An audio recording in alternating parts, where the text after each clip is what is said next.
Welcome to the Unlist. And you are lucky to get 2 videos in 1 week, but after doing a video on these guys right here, these little guys talked about in the last video, I decided I should do another more general purpose, general theme video. So you're getting 2 instead of just 1. Normally I've been doing only 1 long form, but since I did these, like I said, I figured I might as well put in another video that's a little more broad themed. So this video is all about spring recommendations for 2025. And I'm going to do something a little bit different in that I'm going to try and name as many fragrances in the normal allotted time as possible. So instead of spending 5-7 minutes and naming maybe a half dozen fragrances across the video, I'm going to try and do as many different ones fitting the theme of the Unlist as I possibly can. So more rapid fire style, less time spent, more fragrances. You've heard me talk at length about these often enough. You don't really need to hear me do it again, do you? I don't think so. So spring 2025. These are all pulled from my collection, obviously. And I'm not really going to base my recommendations off of price point or whether they're discontinued or not. So you're going to see discontinued fragrances. You're going to see some that might be very expensive, some that might not be expensive, some that are easy to find, some that are not. Okay, it's just, this is what I think will make good for this spring to wear, good for 2025. Stuff that I will be wearing myself, because obviously if it's coming from this cabinet, it's going on me, right? So there you go. Here goes. And yes, messy hair and pajamas. So again, if you're someone that expects me to get all dolled up for you or looking like Fred Astaire just to do a fragrance video, not happening. Not my style. You know, you get me in my living room anyway, so I'm dressed comfortably in my own house. So that's how we do this. Let's get started.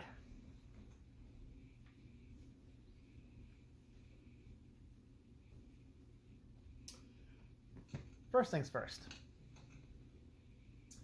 I'm going to be wearing a lot of fragrances from a particular perfumer. Not necessarily because this perfumer is better than others, but because they are exceptionally good at green fragrances. So without further delay,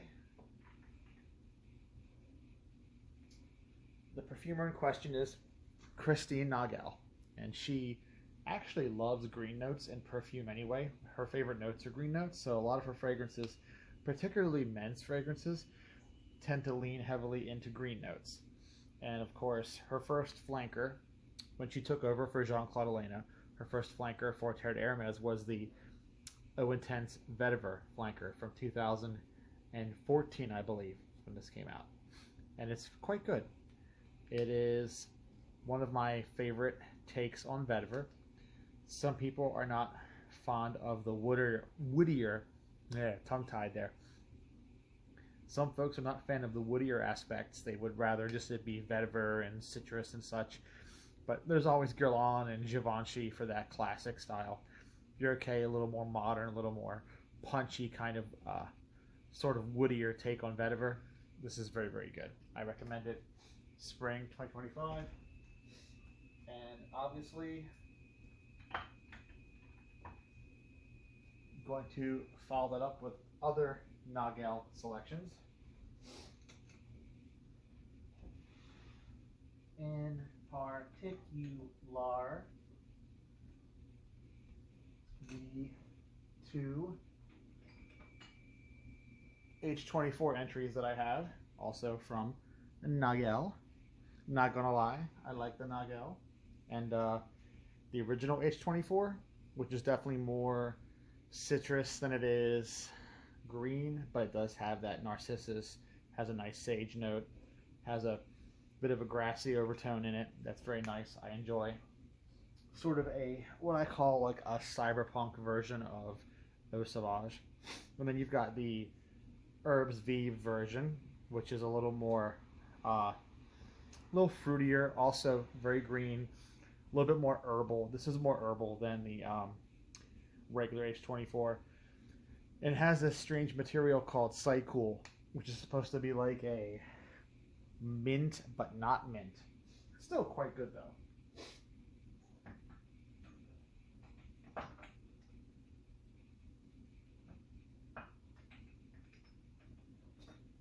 Then another Nagel composition. This one is not coming from Hermes though.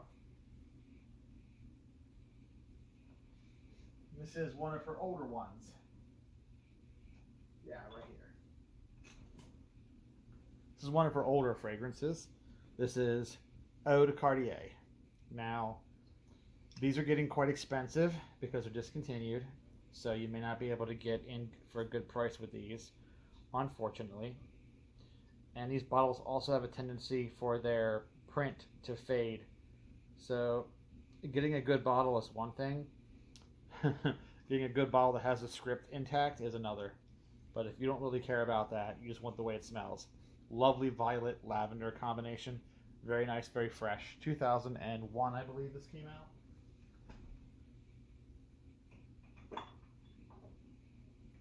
Moving right along.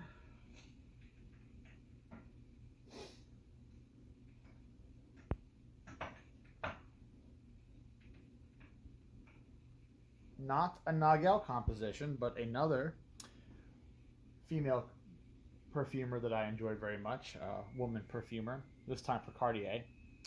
Also was originally involved with Hermes and also briefly Guerlain, just like Nagel was, Mathilde Lauren. And we're talking about the Roadster Sport Flanker. Not the original. The original, which I also have.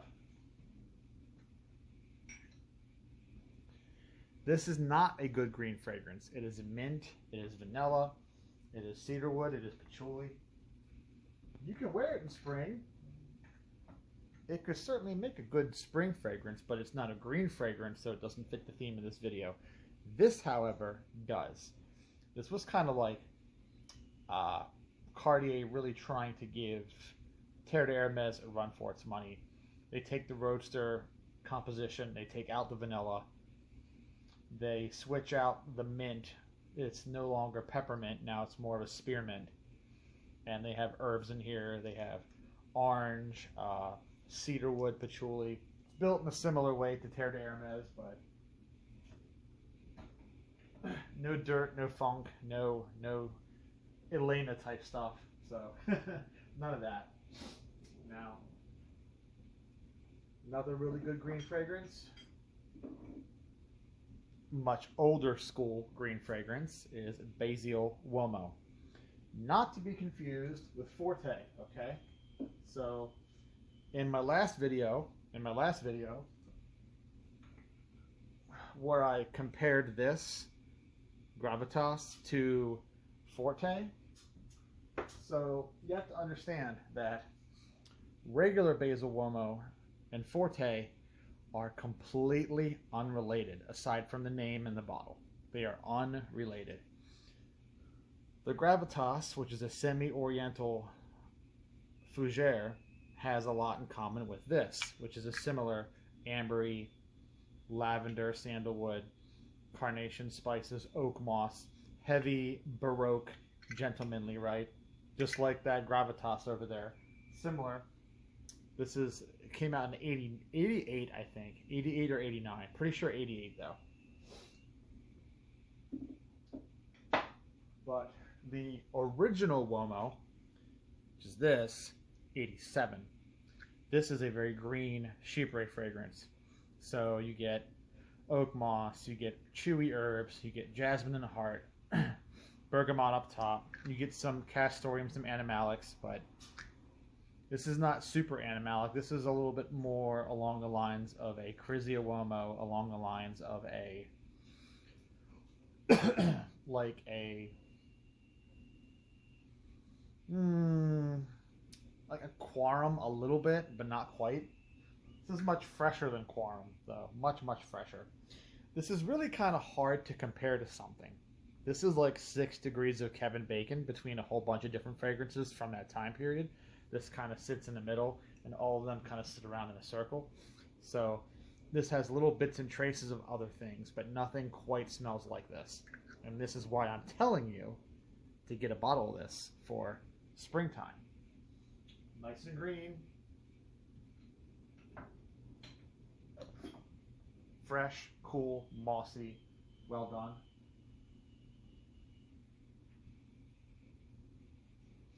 Another one I would recommend, honestly. You're going to laugh at this, but I don't care. This guy right here, Aqua de Selva. This is an older bottle when they had integrated caps. Newer ones just have a pull-off cap. But this is my favorite version. I know there are much older bottles. There are the American market bottles that have Victor on them. And then this is the international one, so this is Visconti di Madrone, but it's all the same company. I don't really care which one you want to get. If you want to get the really old splash bottles that say Victor, knock yourself out. But they're all going to give you the same experience of very vivid bergamot, lavender, geranium, very vivid cedarwood, pine, oak moss, tonka. Very dry, very herbal, very fresh, very good for spring. Hence the point of me saying to get this. Do not split hairs over which bottle you get. Get one of them and be happy, basically.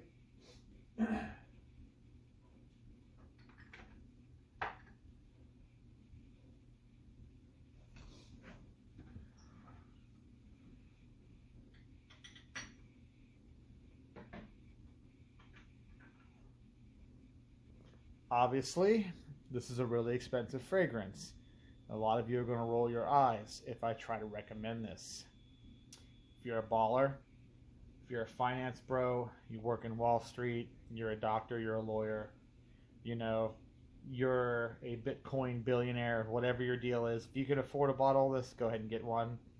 Or if you're like me and you bought them when they were all 20 bucks, which is how I got these, you lucked out.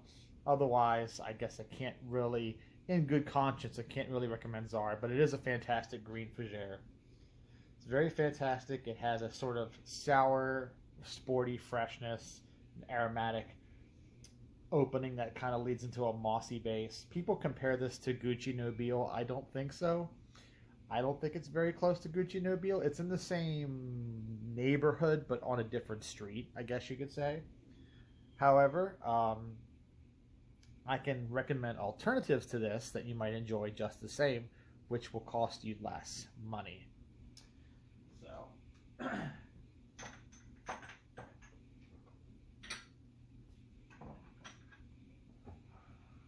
most people will recommend also expensive, also discontinued fragrances like Carbon Homme from 1999 or D&G by Man from 1996. And I'm like, why are you going to take something that's already super expensive and recommend something else to replace it that's also super expensive? Doesn't really make sense. Me, I'm a sensible guy. I'm a respectful guy. So I'm going to say, if you like that vibe, you want that vibe, then here we go. Here's some choices for you.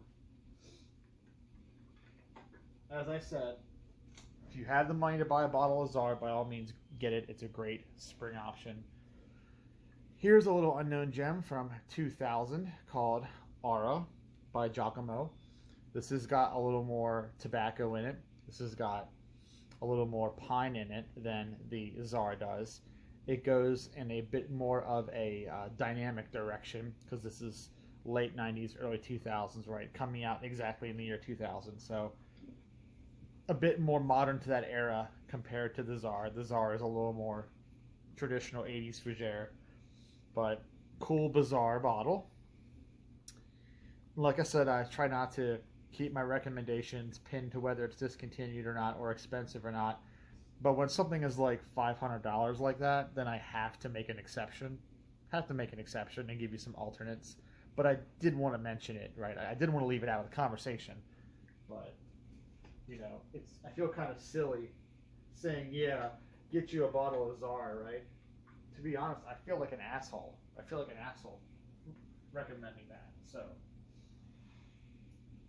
that's why I'm sitting here basically contradicting myself on camera and saying, well, on second thought, this is too expensive. I can't say go get this. So get this other thing instead. The Aura will cost you like 15, 20 bucks. The Aura is super cheap. This one will cost you a little more. This one is also discontinued, but it's not as desirable. People don't want this as much. And this is a Bogart fragrance called Oh Fresh. For me, this reminds me of what you would get if you took Czar and turned it into a Chypre. So take Czar with all of its fresh, vibrant juniper top notes. Remove the fougere base. Get rid of the tonka and the oak moss interplay, and slide in labdanum. Okay, make it smoother, make it more Chypre. Labdanum, musk. All right. This is not as punchy or as potent as the Czar, but it's a similar green, nice, vibrant lemon, juniper, all the nice aromatics, the lavender, the geranium. So this is. I just it smells so good. And I don't understand why people poo-poo this.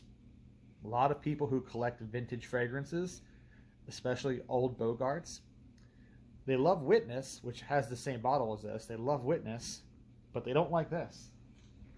And I've always scratched my head. Scratched my head at that. Because here, I've got Witness too. I've got it too, but this is just also good. Different, obviously. Different thing, but in my mind's eye, worthy of consideration. Now, here's one that I love recommending for springtime. I know a lot of you guys don't like the Calvin Klein. You think they're cheap and synthetic, but I'm telling you to just swallow your pride and take a chance. Pick up this one called Truth. Truth, Calvin Klein, Men. Why is this good? Because if you like that Eau de Cartier concentrate, which costs like $100 and some now, you can get this one too. It's very similar, much less expensive because, again, not desirable, but it's very high quality. It's got violet leaf, it's got lavender, it's got this interesting like water lily kind of transparent dewy thing. It's almost like a fougere done with watercolors. Imagine like a transparent fougere, right? It smells fresh. It smells like after the rain, basically. So it's really good, and I highly recommend it. Springtime, no-brainer. Inexpensive too. Can't go wrong there.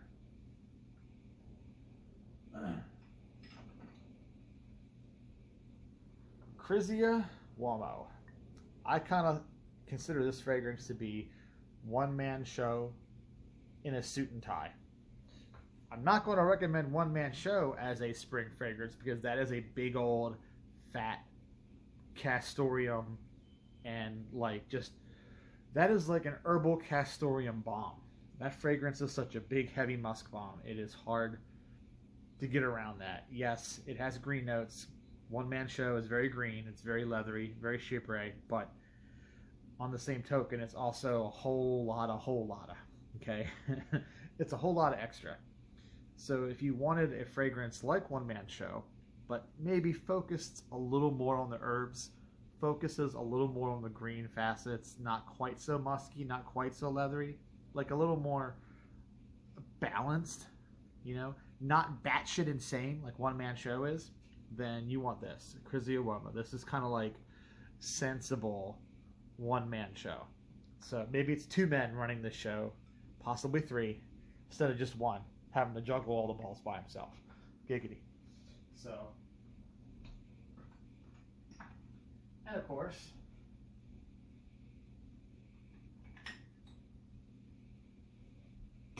you completely hate your friends and hate your neighbors and hate life and want to just wear a vintage one-man show anyway, you can do it because vintage one-man show is very inexpensive. They must have made 5 bajillion bottles of this, so it's very easy to spot a vintage one. You just have to make sure it's 85% instead of 87 on the bottom label. And it'll also have short list ingredients on it, and it will also, if a tester, it will list castoreum in the notes. If it's a modern day bottle, it'll say 87%, will have long list of ingredients, and if it's a modern day tester, castoreum will be suspiciously absent from the tester notes. So all these things, check the boxes, can get you a vintage one. But like I said, this is just a punishing fragrance, you know. It's fun to wear, don't get me wrong. Fun to wear, but doesn't quite fit the theme for me. However,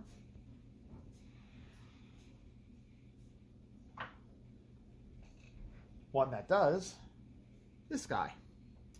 Everyone talks about Marbear Man, and Marbear Man is a fantastic fragrance. But all the vintage bros and all the gatekeepers and, you know, all those, you know, Sebastian Jara and Ramsey types, they're always climbing up the ass of Marbear Man. And they forget about this one. Why do they forget about this one? Because it's not as rare, not as expensive, and you don't get as many ass pats when you show it on camera, right? Remember, a lot of this vintage brouhaha shit is just about having expensive trophies. At the end of the day, the smell of the fragrance is almost secondary for a lot of these folks. They just want to have the thing, and they want to show, and they want to brag. Well, I can do that too. I can be an absolute dick and do that too. Here. Look at me and my 2 deep vintage bottles of Czar. I've got like $1,000 right here. I've got someone's monthly car payment in my hands. But I'm not that guy. I'm not doing that.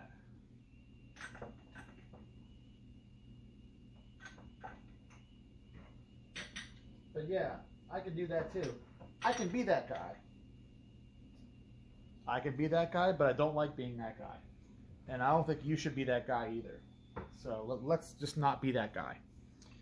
So this, on the other hand, you will not get ass pats. No one will say that you're their hero. No one will want to let you kiss their baby's forehead. But if you get this, it's a very nice green fragrance. It actually feels a little bit like the one-man show, the Crizia Uomo, but maybe it's a bit smoother, maybe it's a bit spicier. It has this lovely sort of sharp moss through line, just this oak moss through line that kind of just, if you were to take oak moss and you were to sharpen it into a blade and use it like a blade, like that, through the fragrance. And to me that makes it very nice for, obviously for springtime. It's very good.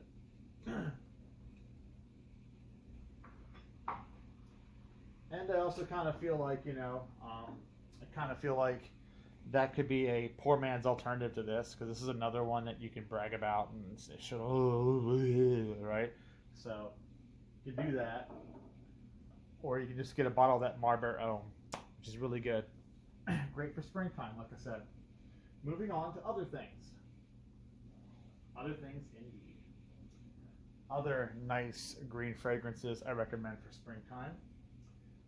Perhaps a little bit different from what you might hear me say, but if you get yourself a bottle of this,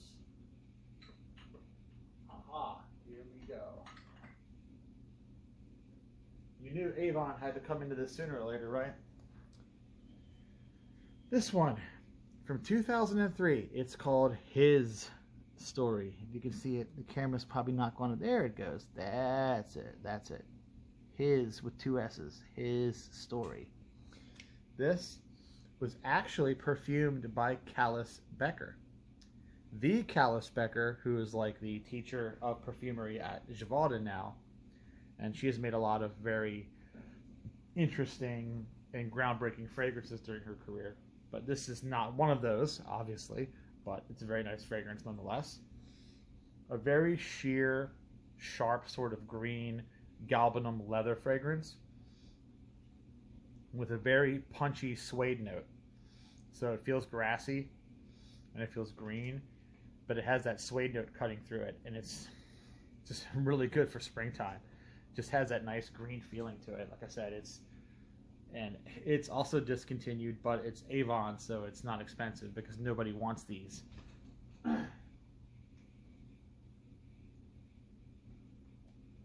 Nobody wants these.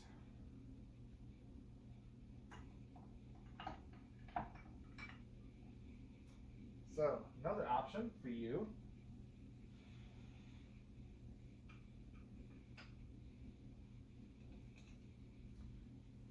It doesn't look green, but it smells green. So it gets the green treatment. And it's this guy right here. Another Calvin Klein fragrance. Big stupid bottle. The cap covers like most of the bottle. But this is a nice, lovely, again, the dewy, the fresh, after the rain kind of feeling. A bit more resinous with this fragrance though. So it's not as clear or transparent smelling as the truth. But contradiction for men. I have been wearing this since it came out. And the original bottles, the juice was a little bit actually greener. They kind of start tinting it blue after a while. And it's been reformulated. But I don't really care. It smells really good. It's a good green fragrance. Another one that's relatively inexpensive. You can find it anywhere online. Do not split hairs.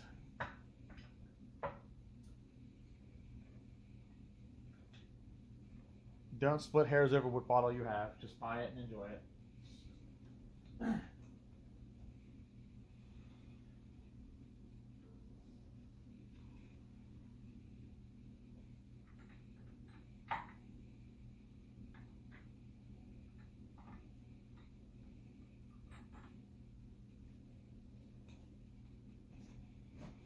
If you're a vetiver lover, and you're probably not super acquainted with this brand because beyond like Bois, Imperial, they don't get a whole lot of talk. But this Mon Vetiver here by Essential Parfums, this is nice stuff. This is kind of like vetiver with a gin opening. So you get like a nice fresh juniper up top, and then once the juniper fades away, you move into that more of a like a Haitian vetiver style. So it's not super smoky. It's not Javanese vetiver, not very smoky. And it doesn't have the roundness of a bourbon vetiver, like a Reunion Island bourbon vetiver. So it's more of that sort of nutty, grassy kind of vetiver. Similar to what's in the Terre de Hermes back there, but just fresher with the gin up top. And this is, again, just a great spring fragrance for me. And it's one of the more modern things I've shown so far in this video. It's a relatively new release compared to all the other ones.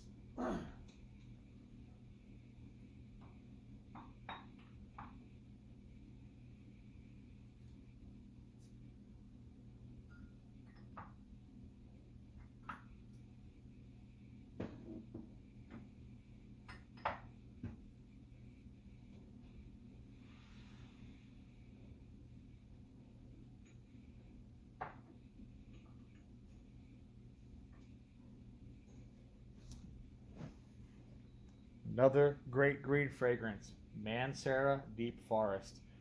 Very misunderstood. When this came out, people didn't know what to make of it.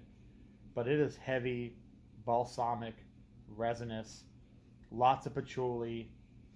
Okay, it's got a very sappy, verdant smell to it.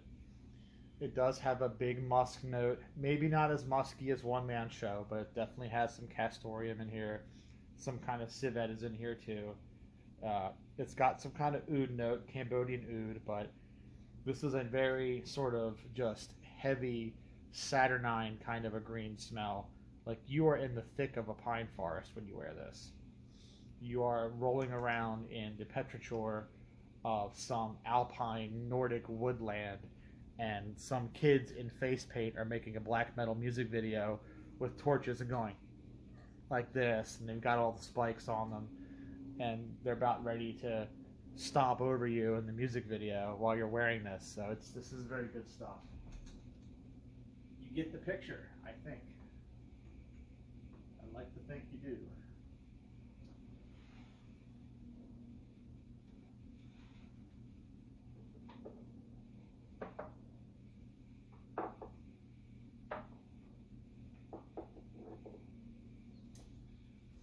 Of course, My boy Mark Sage and the brand Clandestine Laboratories. Everyone is talking about Pool Boy.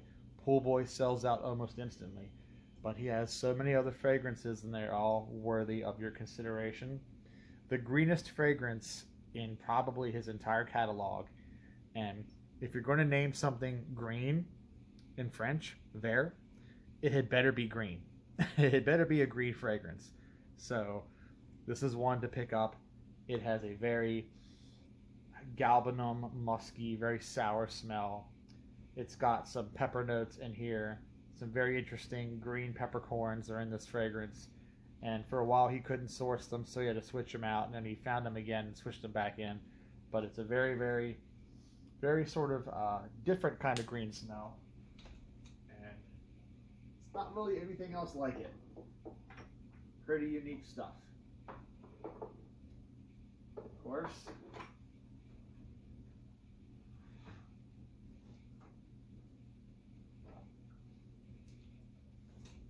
Carlo Cortino. This is similar to Rochas Globe, except that Rochas Globe is more flowery, more white florals. This is more green. So take the white florals of Rochas Globe and head into a greener direction. Be a bit more herbal with it. And it's fantastic. And if you can't get this older one, if you get the one that says classic, it's fine. Get the classic one, doesn't matter. Just somehow, some kind of way, get one of these.